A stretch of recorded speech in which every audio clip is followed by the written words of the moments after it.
Welcome back, everyone, to Cyber Voices. It's me, David Willett, and I am backstage today at Canberra CyberCon 2025, and I am joined by a fabulous guest who, if you'll indulge me a little bit, this fabulous individual has got a huge background.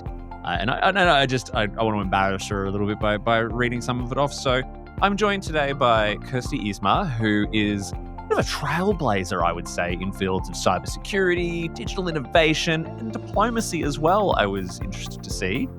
So, Kersti, you currently serve as a non-executive board director of the Australian Cyber Collaboration Centre, and you are a brand ambassador for Women in Cybersecurity under the WorkPath Australia program. So, Kersti brings nearly 3 decades of diplomatic experience, including her tenure as Estonia's ambassador to Australia, and has been a champion for advancing technology and fostering global collaboration. Her impressive career also includes roles as Director General of Human Resources, spokesperson on consular matters for Estonia's Ministry of Foreign Affairs. What haven't you done? And now, as a visiting fellow at the ANU Centre for European Studies, she continues to share her invaluable insights, helping to shape the future of cybersecurity and digital inclusion in Australia and beyond. Woo! Hi, Kersti. Thank you for having me, and we can just finish the podcast here. That's it. That's it. Given the blurb, I there's a few people I've had in today, yourself included, where I'm just like, there's so many fantastic things you've done. I just need to get them all out up front. Well, your presentation is also a big part of it, so even I felt a little bit proud. There you go. Well, I could see you smiling there, so I didn't think I was embarrassing you too much. How's Canberra CyberCon been for you so far? It's been amazing. The only challenge is, of course, always at AISA conferences is fear of missing out. There's so many sessions ongoing, and you try to pick the best one, and then you go from room to room, and then you're having a nice conversation on the hallway, on the exhibition also. That's the challenge. I don't know how to deal with it, but it's just coming every year, and every year you put your little portfolio together, what you want to listen, and that's it.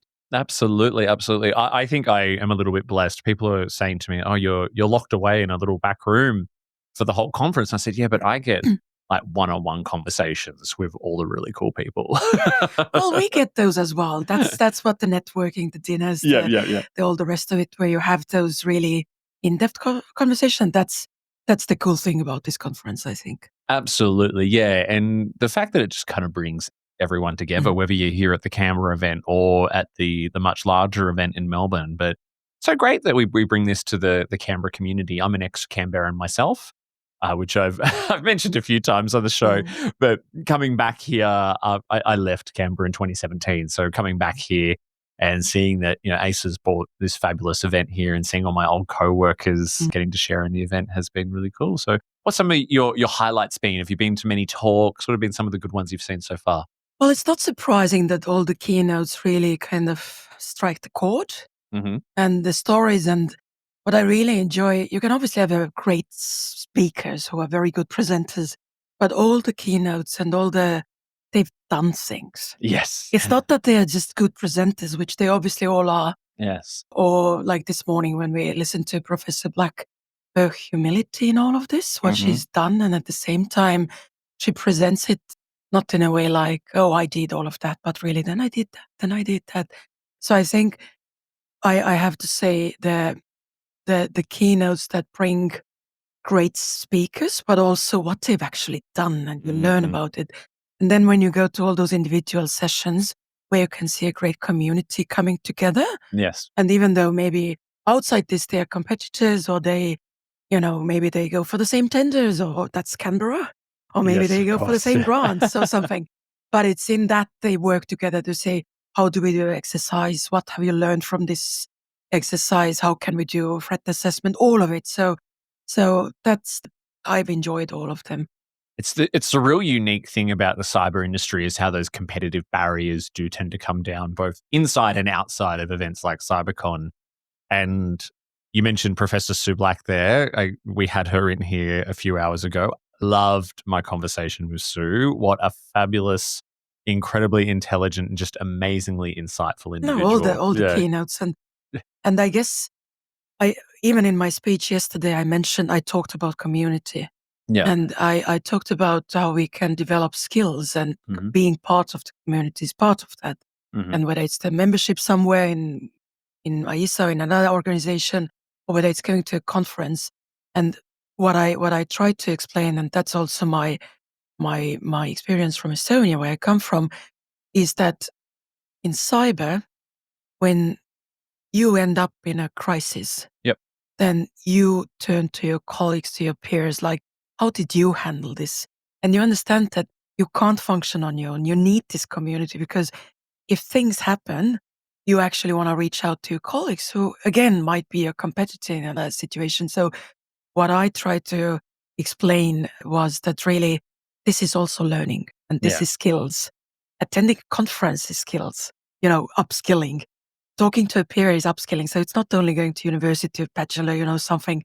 It's all of that is skills. And that was what I tried to convey in my message. Oh yeah, I've used my professional development budget in roles before, just to do CyberCon before I was much more involved with AISA like I am today. And it's 100%. I think you get you can get a good mixture of the soft and the technical skills by coming to an event like CyberCon.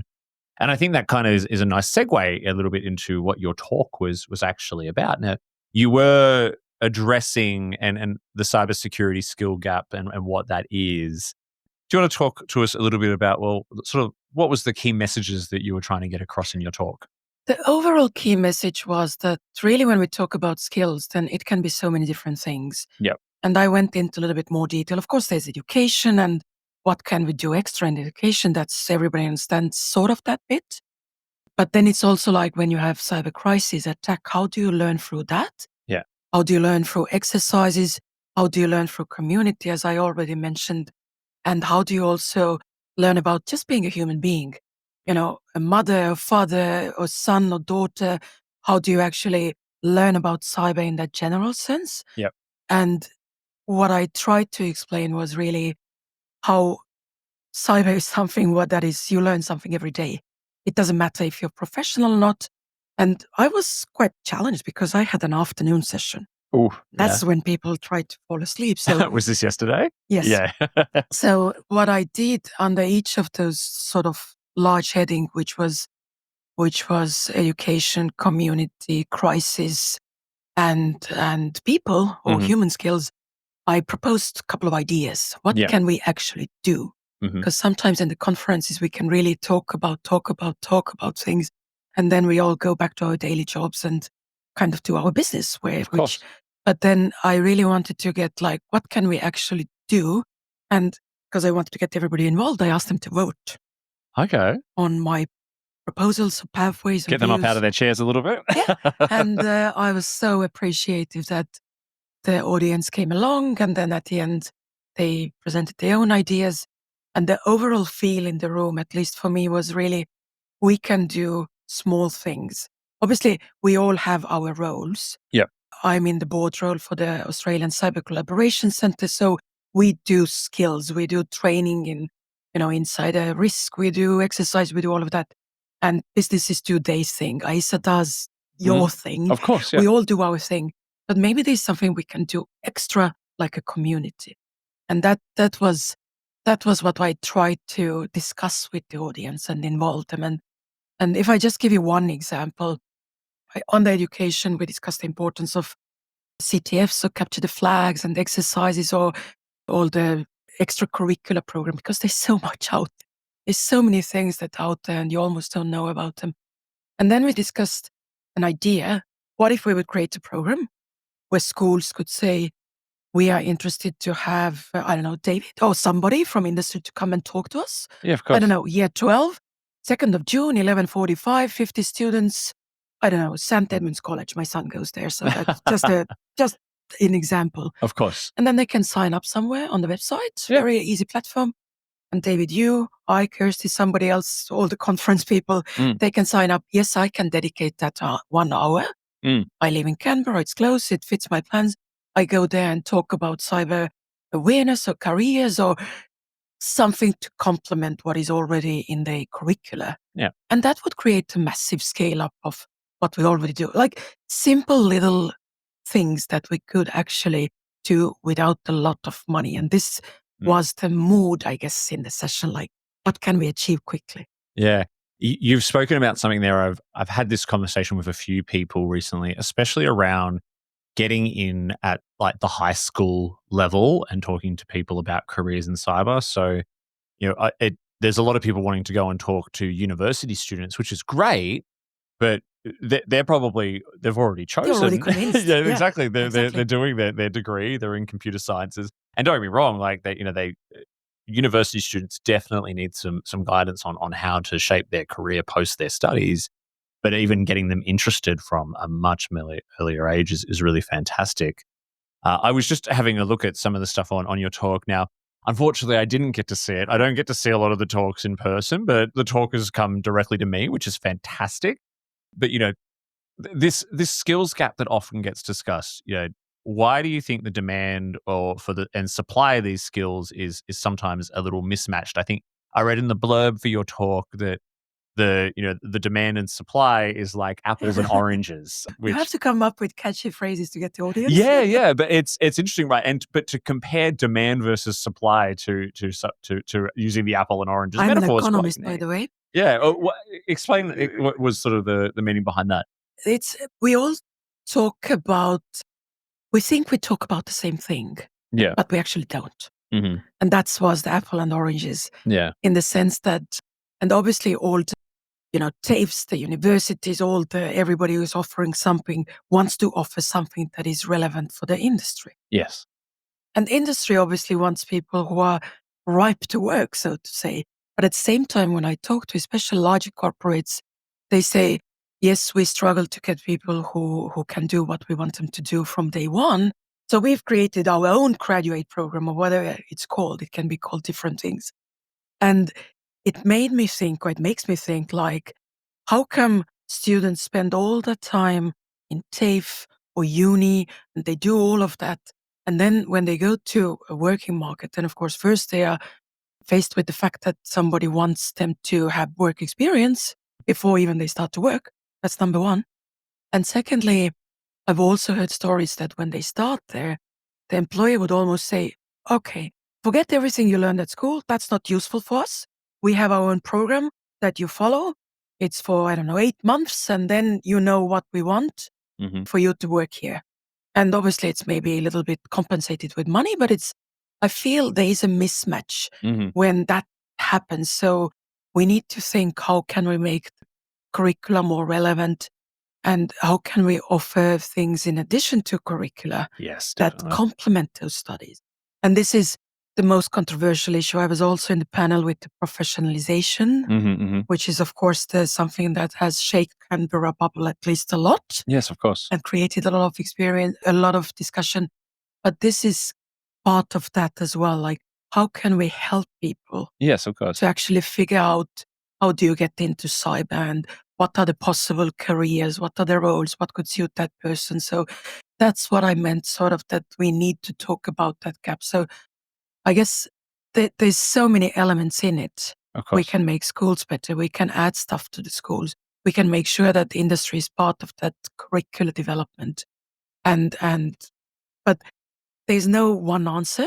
I agree. The Yeah. answer is that all of those things plus many, many other things have to be done. Of course, and without opening the No, let's professionalization not do that. Pandora's box, yeah. Let's But not. no, but you raise a really good point there. Like that is one part of a bigger puzzle that we are trying to solve here. I in my day job I work at a university, and there are students there doing cybersecurity degrees, which I don't really think were around. I mean, when I started working in it, they definitely weren't. We weren't even using the term cybersecurity then. And I would hazard to guess that they weren't even around, maybe 10, 15 years ago. They're very new. And so we've got all these formal qualifications Yeah. coming through. And and cybersecurity is not the only field of study which requires practical hands-on job placement the same way a nurse does or a school teacher. These are skills and roles and professions where you really needed to get out there and do the job because the book smarts will only Yeah. take you so far. What are some of the specific skills that you believe are essential for building some of the resilient shields that have been outlined in this, the cybersecurity strategy, especially in the context of where we are as a planet right now. There's a lot happening. Well, I go a little bit back to the cyber strategy that you mentioned, and of course, we all know there's a goal to becoming world leader by 2030, 2030, clock's ticking. 5 years. And then that actually made me think of my own country, which is Estonia. And I wouldn't call us world leader because we're a tiny, tiny country in the, we are 1.3 million, but we are definitely punching above our weight.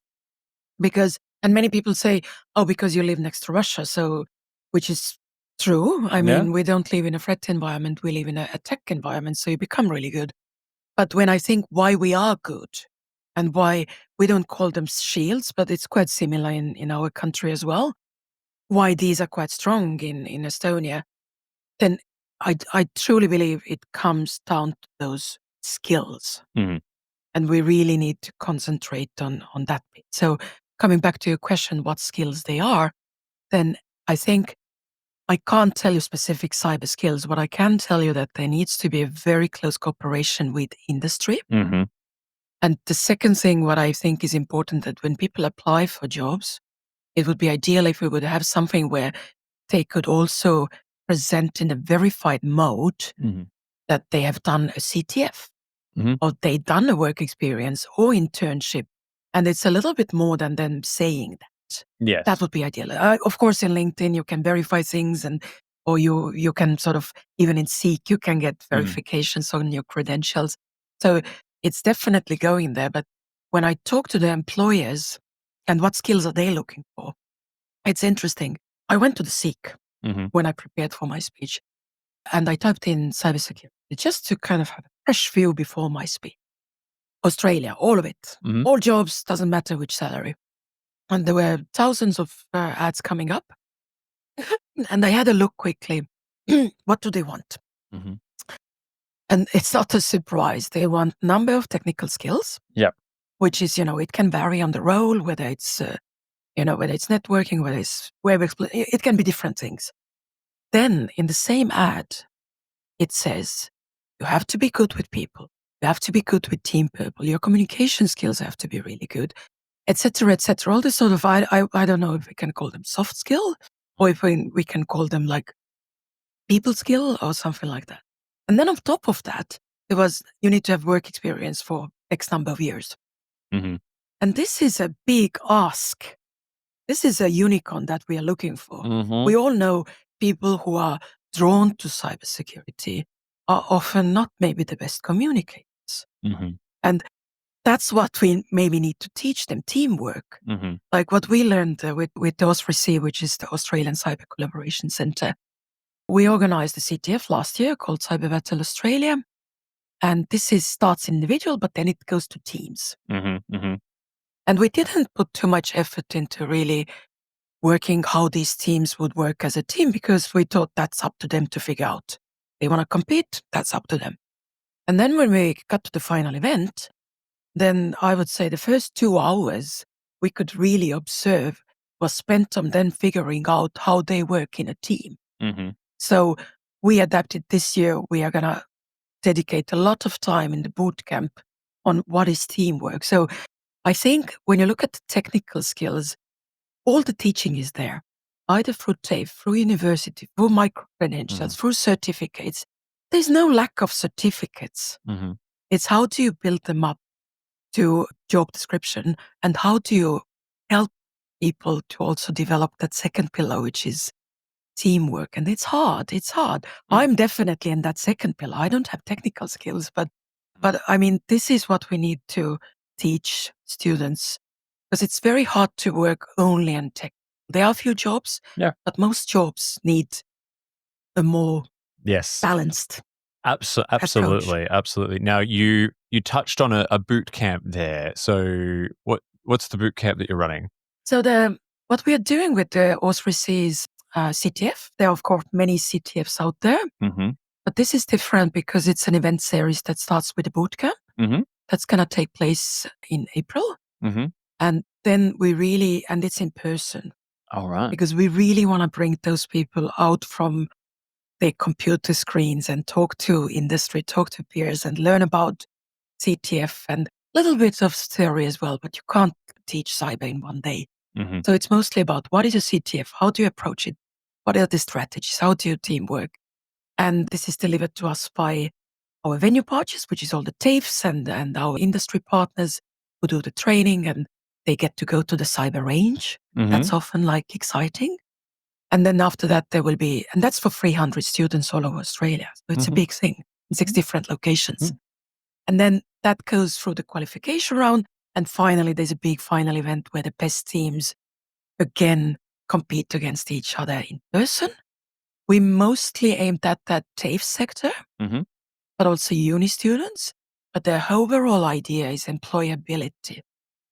That's exactly was also what I talked in my speech. We don't need to produce graduates who cannot be employed. Yes, of course. And that's what we want to address in that CTF, that build up your skills for those additional things in addition to education, and also come and talk to people in person.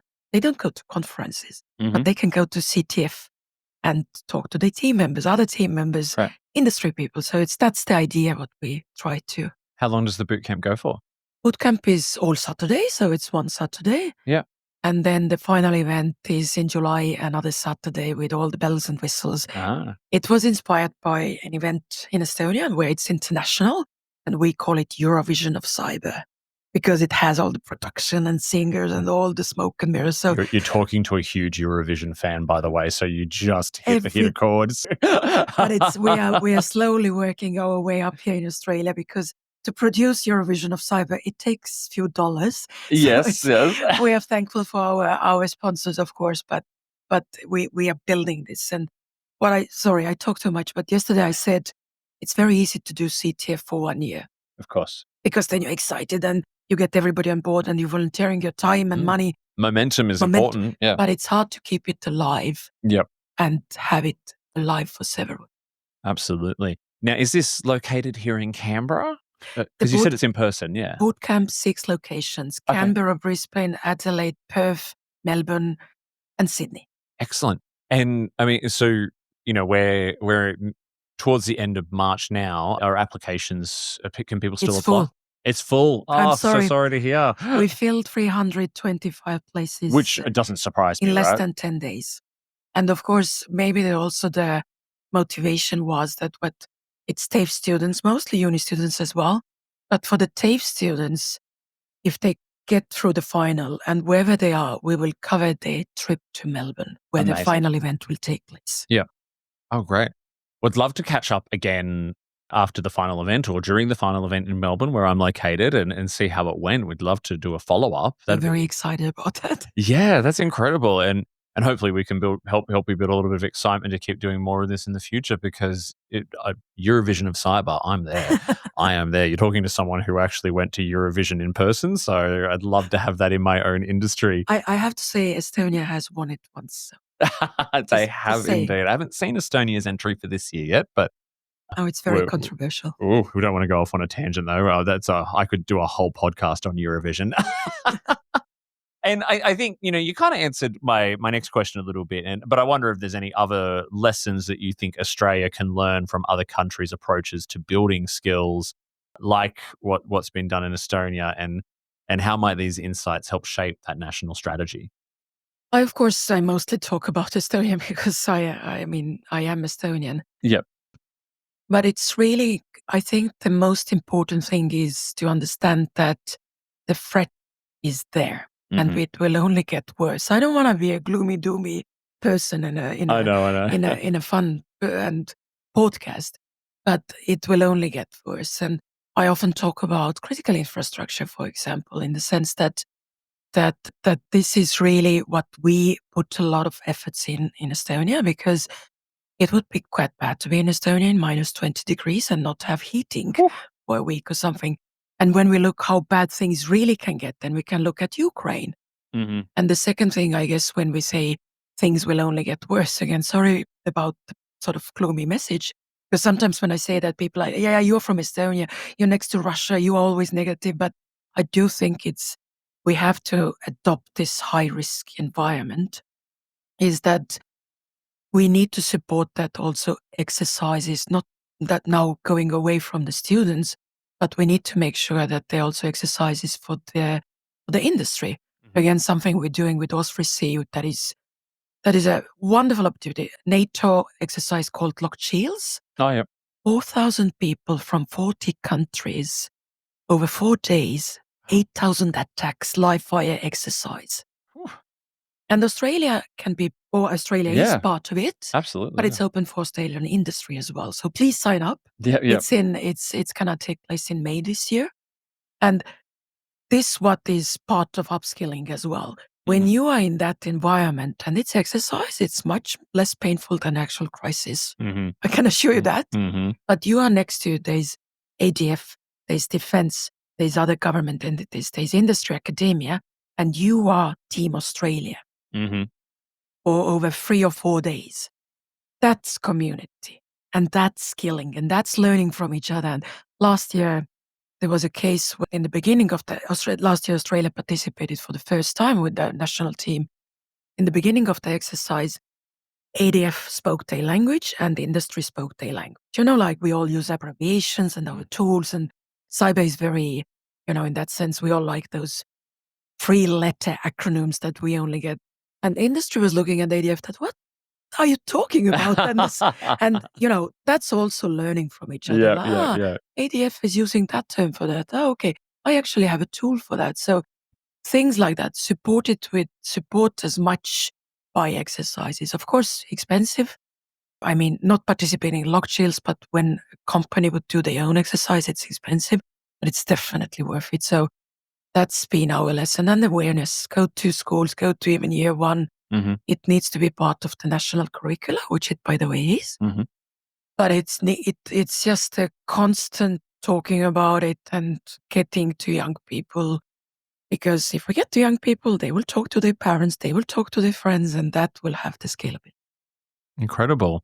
Well, I love the focus on community. It's one of the reasons why I joined AISA and started this podcast, is to really just harness that power of community and highlight the fact that we are actually a very unique community. So thank you so much for bringing such an important message and such an inspirational talk to CyberCon.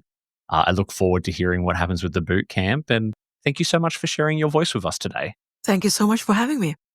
Do you want to be recognized as a cybersecurity leader?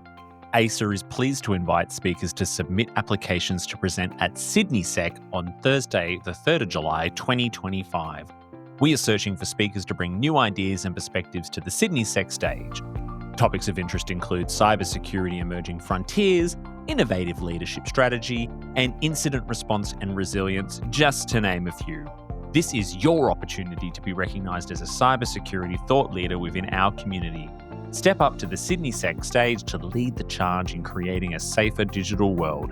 The link to submit applications can be found in the episode description and will close midnight Friday, the 11th of April 2025. We hope to see you there. Thank you once again for listening to another episode of Cyber Voices. Our music is by Sanagarut and our show artwork is by Studio Quarantine. Please follow the show on your podcast platform of choice and leave us a 5-star review. It does help others find the show. Also, please make sure you follow the association on LinkedIn or Instagram. If you want to add your voice to our ever-growing chorus of diverse cyber voices, if you have questions or even some feedback on the show, or perhaps would like to be a sponsor, you can do so by emailing us at cybervoices@aisa.org.au. Are you an AISA member? If not, you should consider joining our network of over 12,000 plus cybersecurity professionals across Australia. An AISA membership can open doors, build professional networks, create lifetime friendships, and offer exclusive training, events, and other perks. Become a member today by heading to our website at aisa.org.au. That's all for today. I hope you will join us again next time on Cyber Voices.